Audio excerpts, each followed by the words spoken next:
성경 말씀 시편 127편, 아주 성경 시편 150편 가운데 아주 유명한 시편입니다. 시편의 3절, 4절, 5절 말씀 되게 함께 읽겠습니다. 보라, 자식들은 여호와의 기업이요 태 열매는 그의 상급이로다. 젊은 자의 자식은 장사의 수중의 화살 같으니 이것이 그의 화살통에 가득한 자는 복되도다. 그들이 성문에서 그들의 원수와 담판할 때에 수치를 당하지 아니하리로다. 아멘. 아침에 우리 권 원장님 시를 가지고 우리 감성을 자극해서요. 이제 성경은 시편이라고 하는 것이 따로 한 장르가 돼 있어서 150편이나 되는 시편이 거기 수록되어 있습니다. 그 중에 그 127편 하면은 유일하게 솔로몬의 저작권을 인정받고 있는 이 시입니다. 솔로몬의 저작으로 알려져 있어요. 그가 쓴 그 말씀의 첫 마디부터가 1절, 2절은 아주 그 의미 있는 메시지죠. 집을 세운다. 그러니까 주께서 집을 세우지 않으시면 세우는 자의 수고가 in vain, 헛되다. 그리고 주께서 우리의 성을 지켜주지 않으면 그 파수꾼들이 경비병이 아무리 지킨다 하더라도 그것도 in vain, 헛되다. 헛되단 말이 또 한 번 나옵니다. 2절에 in vain. 네가 일찍 일어나고 늦게 누우며 먹고 살려고 땀을 흘리는 것도 헛되다. 왜냐하면 하나님은 자기가 그를 사랑하는 자에게 잠을 주시기 때문이다. 이런 말씀으로 모든 사람들이 이런 수고가 모든 것이 헛되며 하나님 없는 삶의 공허. 유명한 파스칼은 그 빵세에서 하나님 있는 사람들의 행복 그리고 하나님 없는 사람의 불행 두 부로 나눠서 책을 썼어요. 하나님 없는 삶은 in vain, 공허하다 그 말이죠. 그러면서 오늘 3절에 그 유명한 말씀, 보라 자식들은 여호와의 뭐요? 헤리티지라고 나와 있습니다. 오늘 여러분 본문의 번역을 참 잘했어요. 헤리티지, 유산입니다. 자식은 유산이다. 우리 나의 상속이다. 나의 힘이다 그 말이죠. 그리고 children, 그 자녀들은 reward라고 그랬죠. 보상금, 현상금, 자식은 나의 월급이다. 리워드가 됩니다. 그래서 그에게 보상, 큰 상급이다. 그래서 젊은 자의 자식은 장사의 수중의 화살과 같아서 전쟁에 나간 사람이 장사의 수중에 화살이 많으면 어때요? 화살이 많으면 완전한 부끄럼을 당치 않고 당당한 것처럼 자식 많이 두는 것이 사실은 장사의 수중의 화살이랍니다. 어느 날부터 갑자기 우리나라가 인구가 확 버스 컨트롤 해가지고 줄어들어가지고 둘, 셋밖에 안 났지 예전에는 많잖아요. 저희는 7남매인데 오부자입니다. 오부자. 사형제에다가 아버지. 그러니까 동네에서 누가 건드리는 사람이 없어요. 우리 건드렸다가 큰일 납니다. 우리 사형제 습격이 있거든요. 그래서 근데 옆에 우리 옆집은 또 오형제가 있어가지고 가끔 우리하고 많이 싸웠어요. 가족이 많다는 게 대단한 힘이었는데 요즘은 하나 둘이니까 그죠. 에너지가 너무 많이 과잉돼서 자녀 교육이 어렵다고 하는 사실을 배웁니다. 이 성경은 이 장사의 수중의 화살과 같아서 자식이 많은 것이 큰 복이다. 수치를 당치 않는다가 5절에 나와 있습니다. 이건 그의 화살통에 가득한 자는 복되도다. 그래서 다윗은 아들이 모두 19이라 됩니다. 그 중에서 솔로몬이 18번째인가 그래요. 그 중에서 자기가 왕권을 대업을 인기하게 됐죠. 근데 그의 세계 속에서 언제나 이 고백이 우리에게 영원한 진리의 말씀으로 살아남아 있습니다. 그래서 자식이 많은 사람은 복이 있다. 성문에서 그들의 원수와 담판할 때도 수치를 당하지 않는다. 이렇게 됐습니다. 그래서 오늘은 자식이 우리 기업이다 하는 말씀으로 같이 나누려고 합니다. 아버지의 역할이 제일 중요한데요. 유산이라는 것은 부모가 자식에게 값을 받지 않고 그냥 주는 거잖아요. 인간의 노력으로 얻는 것이 아니란 말입니다. 그래서 유산은 하나님의 선물입니다. 그래서 하나님께서 그냥 주신 보상이요 상급입니다. 그래서 부모들은 자녀를 주신 하나님께 늘 감사하며 살아야 되고 값을 매겨 놓을 수 없는 값진 보물을 하나님이 내게 주셨다. 그래서 자식은 항상 나의 기업이다, 내 몫이다, 나의 유산이다, 내 재산이다, 이런 고백을 하면서 사는 것입니다. 그래서 하나님의 뜻에 따라 자식은 잘 길러야 되고, 그래서 자식을 통해서 큰 기쁨을 얻습니다. 그래서 사업은 엉망이고 잘 안 돼도 자식이 잘 되면 그것으로 큰 기쁨을 누린다고 하는 것입니다. 그래서 부부 갈등도 해소되어지고 놀라운 은혜를 같이 누리게 됩니다. 지금은 자식 기르는 일이 굉장히 돈 들지만, 지금은 신경 쓰고 키우지만, 언젠가는 어른이 화살에다 실어 가지고 내쏘기만 하면 무엇을 잡아도 잡아올 그런 자식이 된다, 이런 말씀이에요. 자식 얘기를 하고 있는데, 수중의 화살 같은 이것이 그 전통에 가득한 자는 복되다. 그래서 자식을 많이 낳는 자, 요즘은 자식을 많으면 손해나는 시대라고 합니다만, 전에는 자식이 많아야 다 울타리 되고 힘이 되었습니다. 그 전통에 가득한 자는 복되다. 그래서 젊은 자의 자식은 돈 못 벌어오고 돈 현재 쓰고 있지만 장사의 수중에 있는 화살과 같다. 그래서 원수가 공격을 해오는데 장사의 수중에 화살이 없으면 무엇을 이기겠느냐. 그러니까 원수도 대적도 누가 이깁니까? 나 자식들이 다 이겨줄 것이다. 때문에 자식을 보는 새로운 시각을 갖게 합니다. 지금 기업이라고 하는 말은 원래 뭡니까? 사람인에다 밑에 멈출 지자를 써가지고 꾀할 기자입니다. 꾀할 기자는 일종의 비즈니스죠. 여기서 말하는 기업은 터기자입니다. 터가 되기 때문에 가장 기초가 되는 업이 된다, 그 말이죠. 그래서 기업을 우리가 되게 영리를 목적으로 하는 경영하는 크고 작은 사업, 회사를 생각을 해요. 사업가는 자기가 하는 기업을 통해서 부와 성공과 행복을 창출합니다. 그래서 일반인들은 기업과 자신과는 무관한 것이라고 생각을 해요. 근데 성경은 남녀가 결혼하고 자식을 낳으면 바로 그 자식이 하나님이 주신 기업이라고 말합니다. 기업을 잘하면 하나님의 상급이 된다. 자식 잘 기르면 우리 일생의 가장 큰 상급이 된다는 것입니다.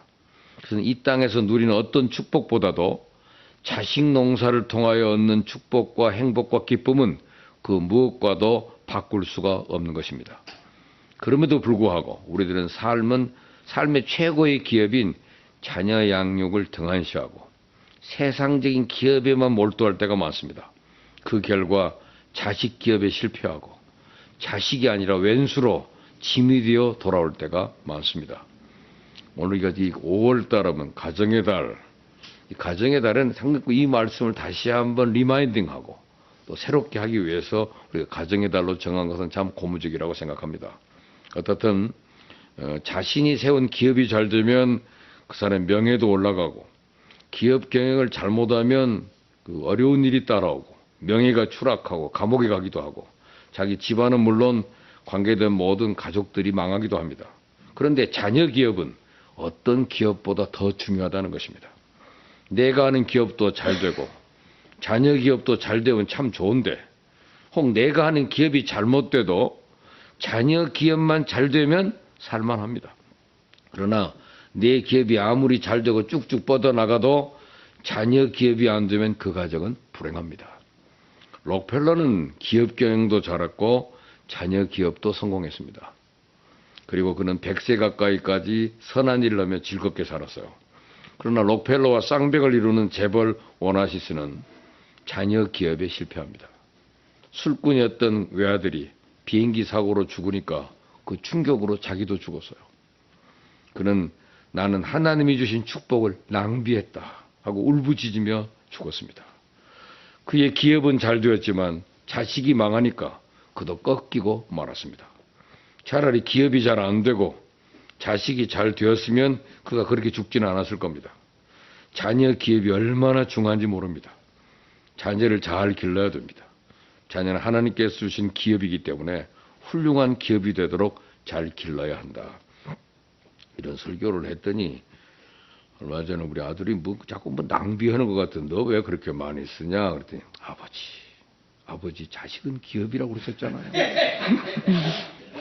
그냥 모른 척하고 투자하세요. 주세요. 그러더라고. 기업인데 뭘 그거 가지고 자꾸 꼬치꼬치 하시냐고. 어떻든 자녀를 훌륭한 기업이 되게 하려면 어떻게 하는 게 좋을까 하는 그 지침을 오늘 이 말씀에서 나누려고 그래요. 첫째는 하나님이 잠시 위탁한 기업으로 누려야 된다는 얘기입니다. 자녀를 볼 때 항상 하나님을 생각하십시오. 자녀 뒤에는 하나님이 계십니다. 자녀는 하나님이 주신 귀한 선물이에요. 그러므로 하나님께 감사드리고 선물도 감사해야 됩니다. 자녀가 결혼한다며 애를 못 낳는다고 애 달라고 막 기도 카드에다가 이름을 쓰는 분들을 많이 만나서요. 하기만 하면 우리 아들 자식 갖게 해달라고. 하나님 주신 선물이에요. 선물은 우리가 강요한다고 주는 게 아니라 그분이 주시는 거예요. 근데 우리 스스로 자꾸 버스 컨트롤 한다든지 스스로 내가 직장 생활에 자리 잡을 때까지 몇 년 있다가 나야 되겠다든지 이렇게 의도적인 컨트롤을 하면 절대 자식이 안 생깁니다. 하나님이 주시는 거예요. 때문에 주여 자식이 때 됐으니 우리에게도 자식의 자식을 보는 그런 복을 주십시오. 시편 128편 마지막 절에 자식의 자식을 보리로다 그랬거든요. 자식의 자식을 보는 것이 우리에게 큰 기쁨입니다. 하나님께 기도를 해야 하나님께서 선물로 주시는 거예요. 자식은 선물이지 우리가 어떤 의도적으로 낳고 안 낳고 하는 게 아니란 말이에요. 내가 이번에 좀 낳아야지.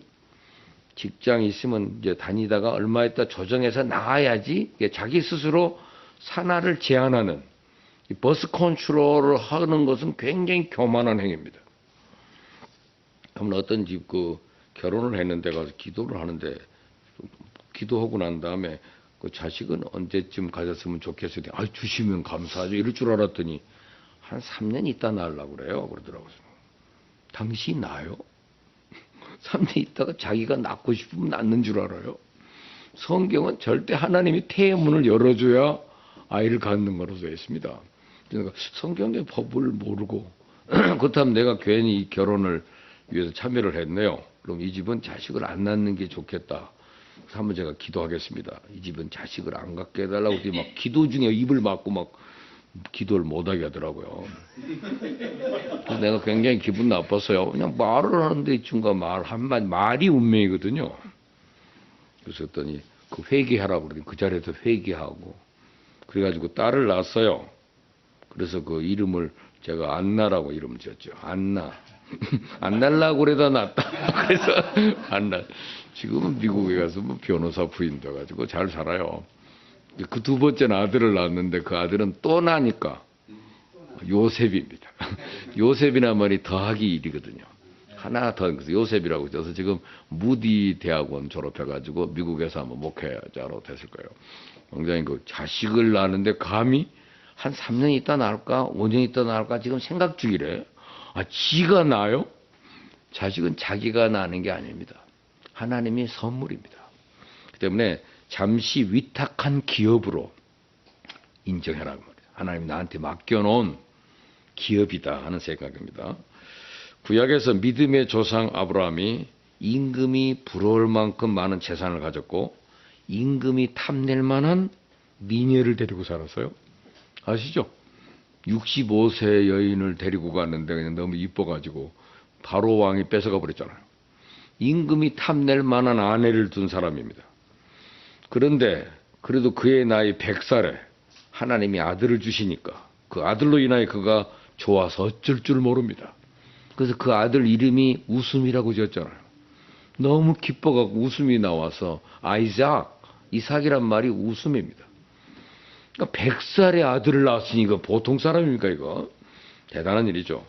여러분 아이가 공부를 잘하든 못하든 건강하든 병들었든 자식 있다는 것이 얼마나 행복한 일인지 우리가 나그네와 같은 삭막한 세상에서 자식을 인하여 기쁨을 누리고 행복을 창출하며 살도록 허락하신 하나님의 분복입니다. 시편 49편 20절에 존귀에 처하나 깨닫지 못하는 사람은 멸망하는 짐승 같다 그런 말씀이 있습니다. 존귀한 아들, 딸을 선물로 받아놓고 살면서도 감사하지 못하고 소중함을 깨닫지 못하는 사람은 멸망하는 짐승이나 다를 바 없다는 말씀이죠. 공부를 못해도 좋은 아들이고 귀한 딸이라는 것을 인식해야 됩니다.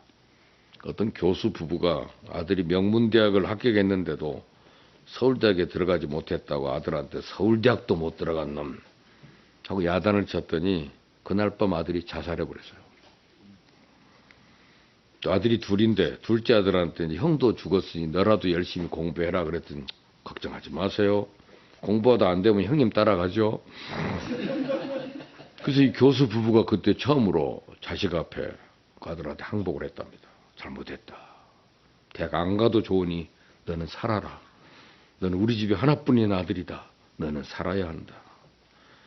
여러분 코넬 박사가 연구한 바에 의하면 세계적인 성공자 4,045명 중에서 대학 졸업자가 100명도 안 된답니다.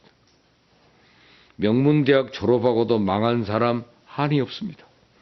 대학에 다니지 못해도 성공한 사람이 얼마나 많습니까? 어떻든 우리의 아들, 딸이 살아있는 것만 해도 감사하는, 병든 아들, 딸이라도 살아있으니 감사하는, 그것이 귀한 일입니다. 목회를 하다 보니까 그 아이들을 돌볼 시간이 없어요. 교인 돌보고 다르다 보니까 좀 잊어버리다 보니까 애들이 기초교육을 안 해가고 둘째 아들은 거의 그냥 참 어려웠어요. 근데 결국은 나중엔 서울 상대 갔더라고요. 그래서 내가 애가 아버지 저 서울 상대 아닌데 그 생각. 서울에서 상당히 먼 대학이잖아 이놈아. 그래서 서울에서 상당히 먼 대학에 갔으니 서울 상대지. 그리고 아이를 길을 죽이지 않았어요. 그리고 미국에서 그 상담학을 공부하면서 절대 자녀들에게는 성적이나 외모를 가지고 지적하지 말라고 그러더라고요. 그것이 자식을 살리는 길이라고. 그리고 항상 인파워링 메시지를 주라고 그러더라고요. 어떤 점수를 가져와도 그래도 네 열매니까 장하다, 귀하다. 이래야지 그 아이를 지적하고 공격하면 아이들을 망친다고 그러더라고요. 그 자식 농사 망칠 일 있습니까? 우리가 제일 야단치는 게 외모하고 성적이거든요. 그거는 성적은 대개 보면 DNA거든요. 때문에 뭐 그냥 잘해줘서 고맙다. 나보다 네가 더 나은 것 같다. 이래야 애들이 살만 납니다. 근데 아이들한테 자꾸 그따위도 못해. 보이지 않는 비교. 아이들을 망쳐버립니다. 그래서 우리가 자식 농사 잘 져야 됩니다. 점수가 낮아도 고맙다. 더 힘내라. 그래 힘이 나는 거죠. 그게 점수냐 이게? 죽어. 그러면 애들 죽어버려요. 한 아이가 자기 어머니한테 엄마 나도 가끔 곁길로 가고 싶을 때가 있는데 아빠 때문에 못 가 그러더래요. 그 아버지가 아이한테 늘 그런데 아들아 고마워. 삐뚤어 나가지 않고 자라주니 참 고마워. 뒷바라지 못한 부모 원망 않고 네가 속 썩이지 않고 살아주니 고맙다. 아버지에게 그런 인사받고 사는 애가 어떻게 잘못된 길로 가겠습니까? 여러분들 아들아 딸아 고맙다. 귀하게 살아줘서 고맙다. 자꾸 이렇게 해줘야 됩니다. 우리 사교육을 안 시켜서도 잘 지내더라고 자기들이. 캐시무리에 가서 그 NGO로 가갖고 1년 동안 지내고 나서 성격이 바뀌었더라고요. 자기가 모든 삶의 그 현장에 가서 이렇게 일하고 난 다음부터 바뀌어져 버리더라고요. 근데 거기 가서 할 수 없이 영어만 쓸 수밖에 없는 문화 속에 살다 보니까 영어가 늘 수밖에 없고요. 원어민 수준으로 한다니까?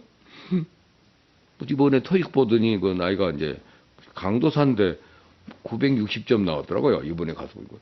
야, 이거 점수가 괜찮네? 자기가 너무 기쁘다고 그러더라고요. 그래서 따로 이렇게 사교육 안 시켜도 네가 이거 살아주니 너무 자랑스러워.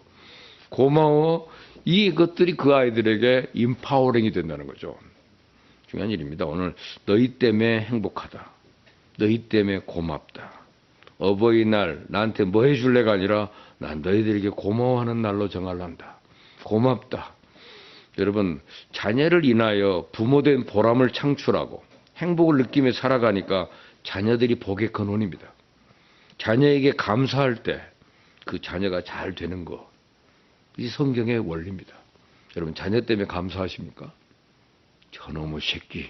한번 그런 그 순간의 생각에서 이 아이 때문에 감사합니다. 감사로 한번 전환해 보십시오. 하나님이 내게 잠시 맡겨놓은 위탁된 기업이기 때문에 그것으로 인식하고 사는 것입니다. 둘째는 기업의 정신은 오직 주의 말씀입니다. 성경 말씀 한마디를요 깨닫게 된 것을 문자로도 한번 보내줘 보세요. 내가 이 말씀이 내게 큰 은혜를 주었다. 너도 이 말씀을 누려라. 이렇게 하나님의 말씀이 자식 교육의 가장 중요한 이념입니다. 히브리인들이 그래도 유태인들이 어디 가서 이렇게 두각을 나타내는 이유가 이 초딩 이전에, 그죠? 취학 이전에 이미 성경을 배웁니다. 성경은 이 아이들이 오디오로 배우는 거예요. 볼 줄 알아서가 아니라 들어서 배우는 겁니다. 들어서. 지난번에 그 비디오 테이프를 그 설교 동영상을 해가지고 아프리카 선교지역에 보내준 게 사람들이 그거 볼만한 기기도 없고 그 잘 별 반응이 없대요. 근데 오디오 테이프를 그냥 카세트 테이프로 보내주면 굉장히 반응이 좋다는 거예요. 사람이 들음을 통해서 얻는 은혜가 크답니다.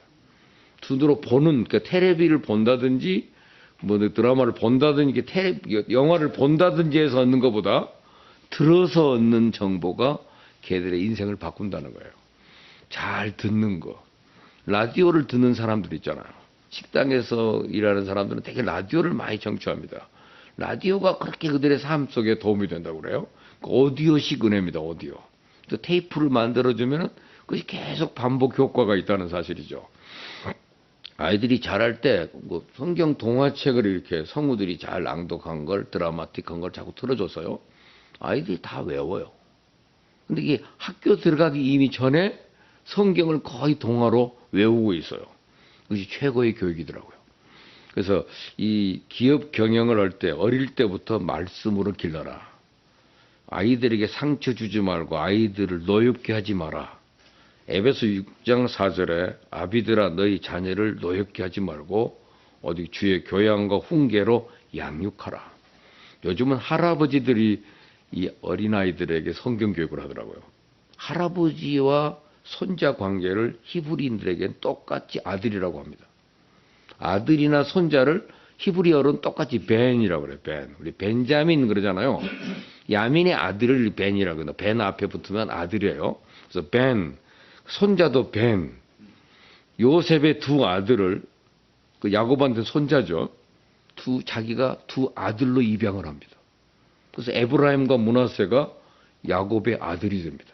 그래서 12지파가 되는 거예요. 요셉은 이미 이방 결혼을 했잖아요. 나갔기 때문에 요셉의 두 아들을 자기 아들로 입양을 해서 거기에 상속을 해요. 때문에 손자는 곧 자기 아들입니다. 그래서 아들 자녀 교육은 아버지, 할아버지들이 성경을 자꾸 들어주고 읽어주는 거, 이것이 굉장히 큰 은혜예요. 저희 그 형님은 지금도 삼국지를 다 외워요. 그래서 어떻게 외우냐 그랬더니 외할아버지가 가르쳐줬다는 거예요. 그러니까 방학만 되면 외갓집에 가가지고 할아버지한테 삼국지 들으려고. 근데 그 얘기를 듣는 것이 아이들에게 오디오로 듣는 것이 가장 오래 남고 인생을 바꿀 수 있다는 거예요. 구수한 할아버지들의 얘기. 이게 최고의 교육입니다. 그래서 기업의 정신이 분명해야 된다는 얘기죠. 잠언 22장 6절에 마땅히 행할 길을 아이에게 가르치라. 그리하면 늙어서 그것을 떠나지 아니하리라. 부모는 아이들이 신앙 공동체에 잘 길들여지도록 양육해야 됩니다. 취학 이전에 이미 성격이 형성이 돼요. 우리 학교 보내가지고 뭐 사교육을 잘 시켜가지고 훌륭한 인물 만든다고 하지만 그건 억지 교육입니다. 진정한 교육은 무릎에서 이루어진다고 그러잖아요. 들어라. 잠잘 때 들려주는 말씀, 동화책, 성경 동화가 많아요. 좋은 말씀을 히브리인들이 일찌감치 그래도 배웠던 것이 지금 어디 가나 티를 낼 수 있는 탁월한 두각을 나타내는 인물들이 거기서 나오기 때문에 그렇습니다. 그래서 예배에 잘 드리게 하고 예배의 삶을 살 수 있는 기회를 주는 것. 아기 때부터 교회를 자꾸 다녀버릇해야 이게 듣는 데 익숙해요. 그 설교 들으면서 다 자요, 애들이. 잔 줄 아는데 들으면서 다 이게 머릿속에 새겨진다는 사실은 놀라운 은혜입니다. 그래서 하나님의 사랑이 내려오는 집. 그러니까 우리가 목숨을 걸고 아들, 딸을 교회로 데리고 오고 어릴 때부터 주일을 성수하는 예배를 소중히 여기는 자녀로 기르는 것이 복이 있습니다. 예배에 익숙해져야 이 아이들이 예배를 잘 들어요. 갑자기 갖다 앉혀놓으니까 얼마나 깎아보고 힘들겠어요. 일반인도 교회 가면 깎아봅니다, 이거. 뭔 말인지도 모르겠는데 자꾸 혼자만 하고. 그러니까 답답해가지고 어떤 사람은 굉장히 불안해 하더라고요. 예배 훈련이 필요합니다. 그래서 광림교회에서는 처음 새신자 오면 바로 예배 안 들어가게 하잖아요. 새신자 반에 넣어서 한 8주쯤 기다렸다가 훈련시켜가지고 그들이 나도 언제 저기 들어가서 예배 드려보나 기다리게 해가지고 예배를 드리게 해요. 우리 CEO 한 분이 그 지방의 교회 장로님이었는데 서울에 어느 교회로 옮겼더니 새신자반에 넣더래요. 장로를 새신자반에. 그래서 새신자반에 들어갔대요. 그 부인도 권사인데 세교회 오면 세교인이거든요. 8주를 그냥 거기서 맨날 앉아가지고 주기도 뭐 가르쳐주고 뭐 예배 들어가서 할 일들 이렇게 참 가르치는데 난 언제 가서 예배 드려보나 이게 그렇게 기다렸대요. 8주 꼬박 끝나고 나니까 예배를 드리는데 그렇게 예배가 감격스럽고 귀하더라는 거예요. 예배에 대한 그 식욕을 좀 느끼게 해야죠. 그래서 예배 훈련, 그래서 기업 정신은 성경 말씀입니다. 여러분 성경은 3,000개국어로 번역됐고 수천 년 동안 인류 역사의 매뉴얼로 자료 잡은 최고의 책입니다. 이 성경의 기초를 제 친구는 그 언어 연구학을 공부해가지고 언어 연구원을 만들었더라고요. 그런데 그 왜 그렇게 했느냐 했더니 아이들에게 이렇게 가르치다가 지난번에 한 말씀드렸죠. 이 초등학교 들어간 애들한테 NIV를 쓰게 했다고 그러잖아요. 타이핑으로 치고 가르치고. 그래서 NIV를 쓰는데 로마서를 한 권 다 쓰고 나면 2만 원. 얼마서 캐시를 줬대요, 상으로. 근데 이 아이들이 NIV 성경을 쓰다가 영이 열린 거예요. 하나님의 음성을 듣게 되는 거예요, 아이들이. 그러니까 애들이 확 달라지잖아요. 근데 걔네들이 고등학교 3학년 때 토익 점수가 998점 나와서 한 사람이. NIV는 단어가 한 7, 80만 단어가 내장되어 있습니다. 어휘력이 풍부한 거죠. 그 보캐블러리가 많고. 그러니까 그러면서 이 성경의 언어가 이렇게 쓰여지는 사이에 성경의 원저자의 음성을 듣게 되는 거죠. 그러니까 이 아이들이 변하니까 본인도 종교인이 아니었어요. 그 친구가 애들이 변화돼가지고 교회를 다녀요. 그다음에 자기는 좀 중간지대에 있어야 될 입장이라서 캐톨릭으로 갔더라고요. 그렇지만 이 아이들은 개신교를 다녀가지고 지금 다 지도자들이 됐습니다. 고3 때 이미 대학 수학 능력과 음수를 토픽할 필요가 없이 대학에서 입학 허가를 받은 상태예요. 이 NIV가 갖고 있는 힘이더라고요. 여러분 성경을 쓰는 것. 지금도 여러분도 쓰셔도 됩니다. 이번에 한미연합사 장교 출신인데 그분이 저희 학교에 오셨더라고요. 검열 온 게 아니고 공부하러 오신 거예요. 46년생이시더라고요. 그래서 그럼 강의를 들을 수 있을 건지 봤더니 NIV를 2번을 워드로 치고 왔다고 그러더라고요. 워드로 성경을 꼬박 2번을 다 연습했으니까 강의 들을 때도 이걸로 치고 있더라고요. 그러니까 넉넉히 다른 사람하고 똑같이 더 빨리 공부를 할 수 있는 기회를 갖게 되더라고요. 기회에 집에서 뭐 하십니까? 워드도 있는데. 제일 처음에는 이게 독수리 타법이라고 그래서 2개를 이렇게 찍는 것도 하지만 자꾸 치다 보면 이게 늘어요. 거기 타자로 치는데 그냥 얘기 들으면 모든 언어를 다 쓸 수 있는 수준이 됐더라고요. 근데 NIV를 쳤다는 거예요. 그래서 영어 성경을 끝까지 다 치고 그 다음에 이제 국어 성경도 한번 쳐봤대요. 그러다 보니까 자판에 익숙해지고 생겨져서 학습 능력이 생겼더란 말이에요. 공부할 수 있다는 건 대단한 일입니다. 어떤 기업 정신은 말씀이라는 겁니다. 하나님 말씀을 공부하다 보면 그 가르치는 지침이 인생을 바꿉니다. 그래서 인류에게 끼치는 가장 최고의 영향력이 있는 말씀, 기업 정신이 말씀이라는 것입니다. 세 번째로는 신앙의 유산을 물려줘야 됩니다. 아버지가 부자면 예수를 믿지 않는 아들도 부자로 삽니다. 아버지가 200평 집에서 살면 아들도 그 집에서 삽니다. 부모가 축복을 받으면 자식도 그 축복을 받아요. 출애굽기 20장 5절 6절에 보니까 나를 미워하는 자의 죄를 갚되 아비로부터 아들에게로 3, 4대까지 이르게 하거니와 나를 사랑하고 내 계명을 지키는 자에게는 1000대까지 은혜를 베푸신다. 벌은 3, 4대, 축복은 1000대까지 이른다는 것이죠. 창세기 26장에 보면 이삭이 애굽으로 이사를 가려고 그래서요. 여기가 흉년이니까. 그래서 하나님께서 이삭아 가지 말고 여기 있어라 그랬더니 하나님 여기는 흉년입니다. 근데 하나님께서 그래도 여기 있으면 내가 너한테 복을 주겠다. 그리고 내 자손을 하늘의 별처럼 번성케 하고 내 자녀에게도 복을 주겠다. 여기 보이는 이 땅을 다 네 자손에게 주마. 이삭이 이사를 가지 않으니까 하나님이 그에게 얼마나 큰 복을 줬는지 성경의 그 유명한 창세기 26장 12절에 그 땅에서 100배를 얻었다고 나와 있죠. 그게 그냥 얻은 것 아닙니다. 흉년이기 때문에 딴 데로 이사 가려고 그런 건 하나님 못 가겠어요. 그 안 갔다는 보상이 100배를 받게 된 거예요. 양이 한 1000마리인데 100배가 되면 몇 마리입니까? 소가 100마리인데 100배가 되면 10,000마리입니다. 얼마 되겠어요? 나귀가 500마리인데 100배가 되면 5만 마리입니다. 여러분.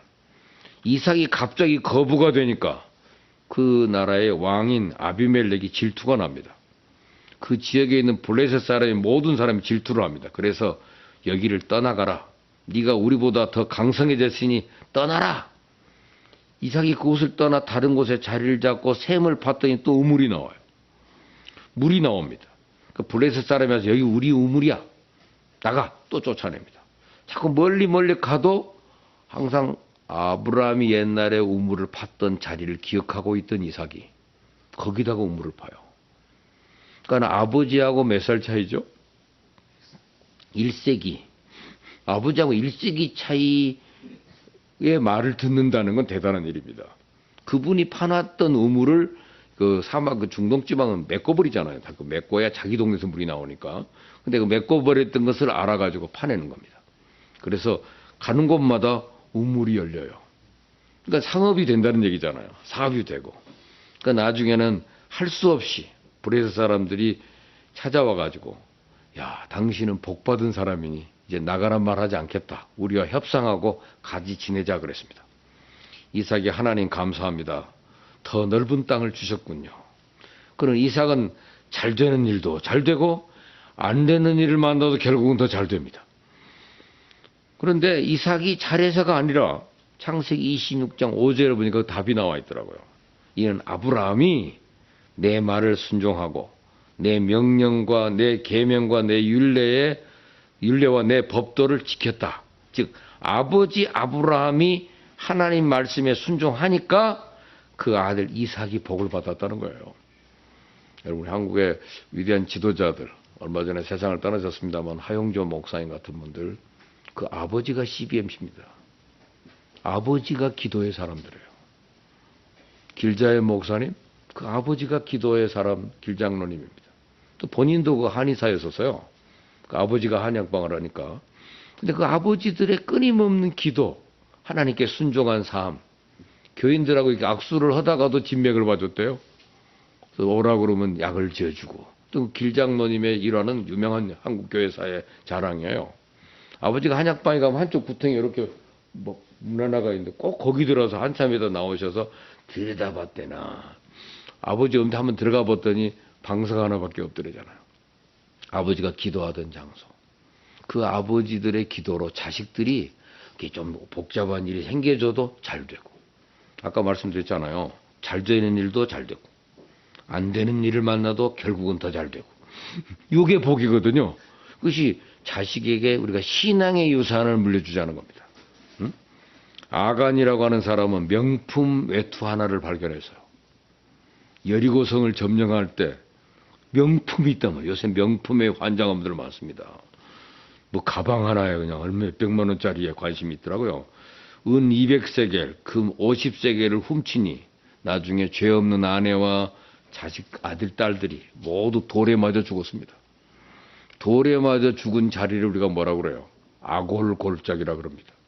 그래서 우리가 아골골짝 빈들에도가 바로 거기를 말하는 거예요. 아버지가 잘못되면 자식까지도 같이 망하는 겁니다. 얼마나 부끄러운 일입니까? 그 신앙의 유산을 물려주자. 마지막으로 자녀를 위해 기도하는 겁니다. 여러분 그 1, 2절에서 이 본문에서는 여호와께서 집을 세우지 아니하시면 그러잖아요. 세우는 자의 수고가 헛되며 부모가 자식의 집을 아무리 잘 지어주려고 해도 하나님이 도와주지 않으면 헛됩니다. 바벨탑이에요. 이번에 그 세무서에서 국세청에도 발표한 거 보니까 10억 이상의 주식을 가지고 있는 3살짜리 아기들이 100여 명이 나왔다고 그러더라고요. 100억 이상의 주식을 갖고 있는 아이들이 3명.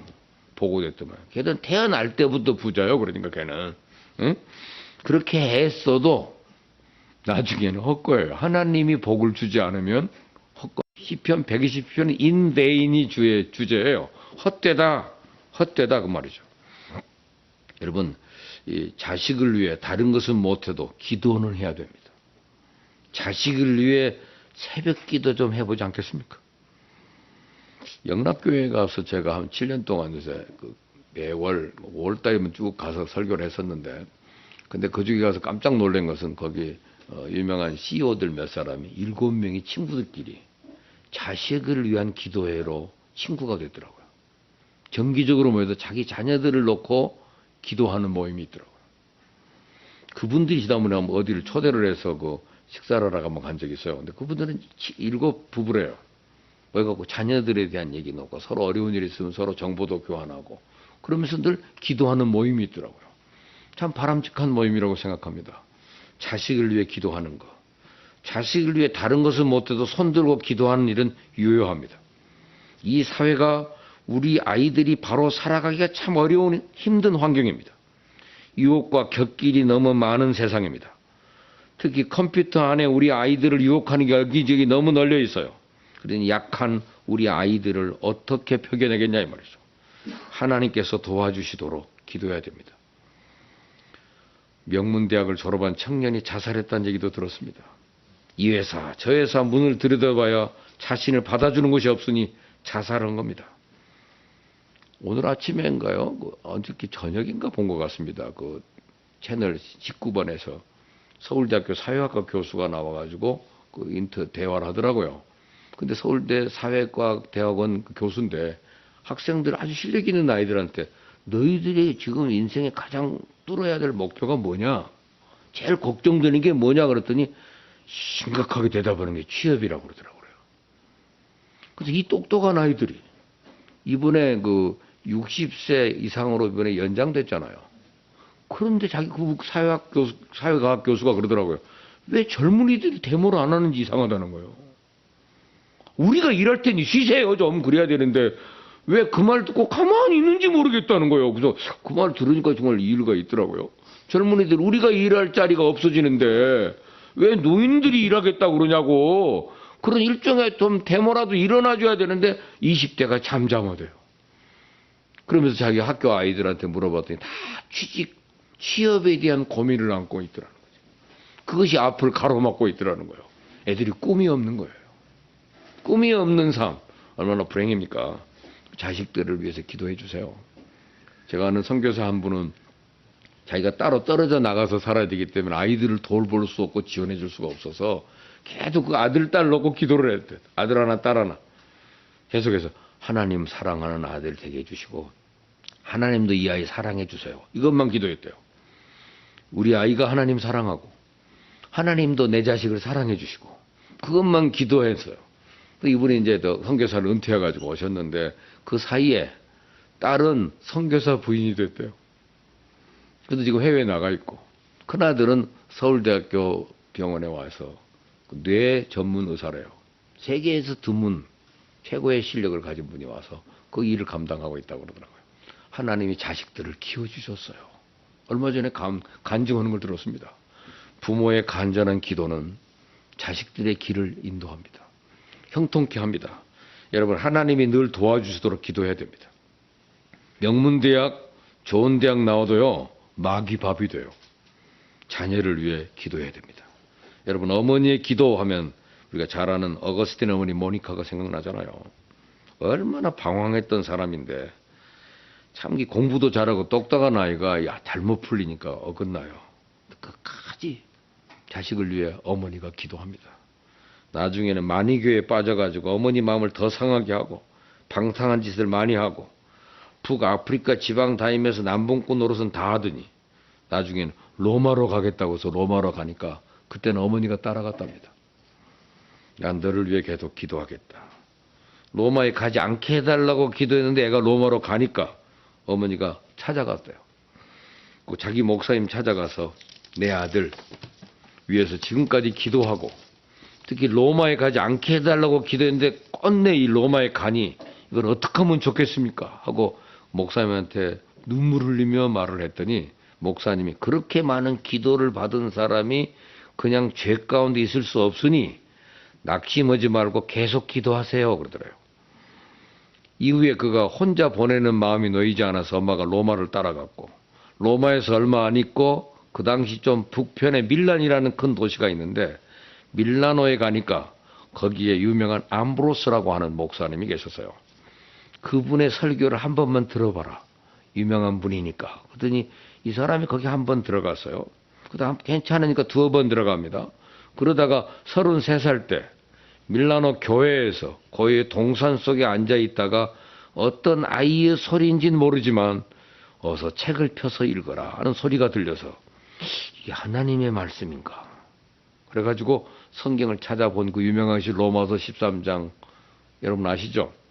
13장 13절 14절 낮에와 같이 단정히 행하고 방탕과 술 취하지 말며 음란과 호색하지 말며 쟁투와 시기하지 말고 오직 주 예수 그리스도의 옷 입고 정력을 위하여 육신을 도모하지 말라. 이 성경 구절을 받은 다음부터 그 사람이 변화돼 가지고 새 사람이 됩니다.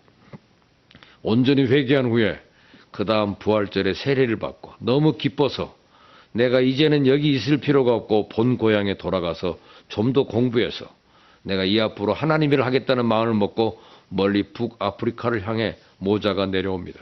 그러나 불행하게도 로마를 조금 지나서 작은 어떤 촌에서 자기 어머니가 병들어 세상을 떠나게 됩니다. 그러나 세상을 떠나기 전에 어머니가 내가 여기서 세상을 떠난다고 조금 더 섭섭해하지 마라. 나는 내 기도를 이루었으니 나는 한이 없다. 내 시체를 어디 장례할 거 염려하지 마라. 내가 내게 한 가지 부탁하는 것은 네가 제단에 나가서 기도할 때마다 나를 기억해 다오. 이 말 한마디를 남기고 모니카가 세상을 떠납니다. 여러분 마땅히 가르칠 것을 가르쳐야 됩니다. 자녀 교육의 선악의 선을 부모들이 분명히 그어줘야 됩니다. 여러분 잠언 22장 보면요. 유대인들의 이 교과서거든요. 잠언 22장 15절에 보면 아이의 마음에는 미련한 것이 얽혔으나 징계하는 채찍이 이를 멀리 쫓아내리라 그래서요. 어린아이들은 아직 배우지 못해서 미련합니다. 그러나 성경은 징계하는 채찍이 이 미련을 마음속에서 쫓아낸다 그래서요. 그 잠언 23장 13절부터 16절에 보니까 아이를 훈계하지 말라. 훈계 아니치 말라. 채찍으로 그를 때릴지라도 죽지 아니하리라. 그를 채찍으로 때리면 그 영혼을 음부에서 구원하리라. 네 아들아 만일 내 마음이 지혜로우면 나 곧 내 마음이 즐겁겠고 만일 내 입술이 정직을 말하면 내 속이 유쾌하리라 그랬습니다. 채찍으로 때리면 영혼을 멸망해서 구원합니다. 오늘날의 교육은 어린아이들에게 채찍을 때리지 말라고 그럽니다. 저는 항상 그 교회 앞에 붙어 있는 간판이 늘 마음에 걸려요. 그 몬테소리라고 들어보셨습니까? 그 마리아 몬테소리가 그 이론이 애들 맘대로 키워라 그 말이거든요. 이 아이들은 거듭나기 전에는 이 아이들을 통제해서 길러야 되거든요. 근데 마리아 몬테소리 자유방임 교육이 이름이 멋있다고 그래가지고 한국에 몬테소리 교육, 몬테소리 그래서 교회에서 아이들을 유아원에서 전부 몬테소리 방법을 이용을 해요. 이 아이들은 통제 없이 때리지 말고 그냥 커라요. 그러니까 이 아이들이 불량품이 나오는 거예요. 불량품. 마리아 몬테소리 교육은 우리가 받아들일 교육이 아니란 말이에요. 아무 검증도 없이 한국에서 그냥 받아가지고 교회들마다 유아 교육 방식으로 채택한다는 것은 위험한 일입니다. 여러분 잠언 22장을 집에 가서 일일이 좀 읽어보세요. 그 주일학교 아이들 교과서거든요. 그동안 척이 깜짝 놀랄 일이 마땅히 가르칠 일을 가르쳐라. 뭘 가르쳐요? 대개 보면 뭘 가르쳐야 될지도 모르고 마땅히 가르치라 그래서 그 성경을 한번 보십시오. 그 잠언 22장 6절이 아마 마땅히 그거죠? 네. 7절은 뭔가요? 9절은 당하는 자를 주관하고 빚진 자는 체주했습니다. 그걸 가르치란 얘기예요. 남의 돈 무서운 줄 알아라. 어렸을 때부터 남의 돈 무서운 줄 알아라. 남의 돈 꿔다가 쓰지 마라. 나중에 네가 돈 갖다 쓰다 보면 그 사람의 종이 된다. 이것이 주일학교 아이들이 주일학교도 가기 전에 아이들의 머릿속에 새겨진 말씀이에요. 유태인들이 지금 세계 은행 시장을 장악하고 있어요. 그 덕에 미국을 지배해가지고 미국을 조종하잖아요. 부자가 체주의 주인이 된다고 그러잖아요. 그것이 마땅히 행할 길을 가르쳐라. 이 6절만 맨날 얘기를 하지 뭘 가르칠 건데요? 커리큘럼이 뭔데? 7절이 있다니까요. 그리고 잠언 22장 4절은 유명한 명언 아닙니까? 겸손과 여호와를 경외의 보응은 뭐라고 그랬습니까? 재물과 영광과 생명이 있다. 생명이란 말은 다른 말로 행복입니다. 행복이. 그러니까 겸손하고 항상 여호와를 경외하라. 예? 그러면은 그 사람에게 재물도 생기고 영광도 있고 생명이 있다. 이걸 가리키는 것이죠. 모세를 키웠던 하나님, 위대한 하나님의 역사들을 기억하고 디모데를 보고 뭐라고 그랬습니까? 네 속에 있는 그 거짓 없는 믿음을 생각한다. 바울이 기른 위대한 영적인 아들 디모데입니다. 디모데가 그렇게 좋은 신앙을 가진 것은 먼저 그 신앙이 외조모의 마음속에 있었고 어머니의 마음속에 있었다고 하잖아요. 물려받은 신앙입니다. 그래서 그 신앙이 어머니 마음에도 있고 그 위대한 신앙을 가지고 있기 때문에 훌륭한 신앙을 가진 어머니 품에서 자란 자녀들이 끝까지 훌륭한 신앙을 가지고 있다는 사실을 우리는 봅니다. 그래서 오늘 이 말씀 시편 127편 3절에 자식은 Sons are a heritage from the Lord. 여호와로 말미암아 오는 유산, heritage다. 그 다음에 children a reward from him. 그로부터 얻어주는 유일한 보상. 잘 키우면 그것이 보상이 된다. 상급이 된다는 것이죠. 이 말씀을 기억해서 세상의 다른 일들이 아무리 잘 되고 성공한다고 해도 자녀가 잘못되면 아무것도 아닙니다.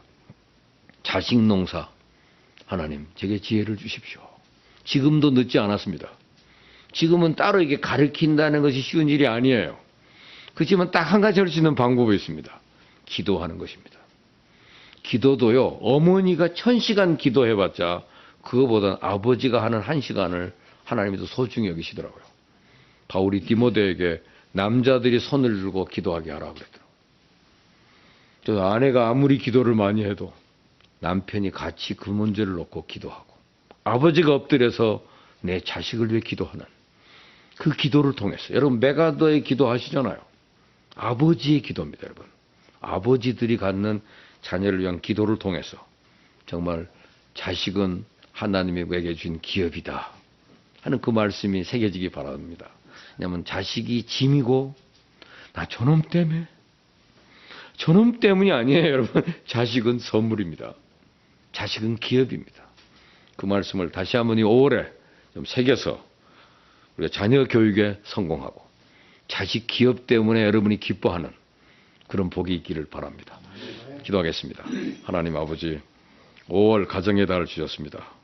어버이날 애들이 나한테 뭐 어떻게 해주냐 안 해주냐가 중요한 것이 아니라 자식을 주신 하나님께 감사하고 자녀가 내게 주신 기업임을 알아 주님께 영광을 돌리는 그래서 이 자녀를 위하여 간절히 기도하고 신앙의 유산을 물려주는 우리 CEO들이 되게 해 주옵소서.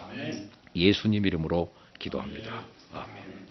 이제는 우리 주 예수 그리스도의 은혜와 하나님 아버지의 무한대하신 사랑과 성령님의 교통하심이 오늘 가정의 달을 맞은 우리 CEO들 위해 그리고 분당 CBMC 위에 그리고 우리 형집과 위에 이제로부터 영원토록 함께 계실지어다. 아멘.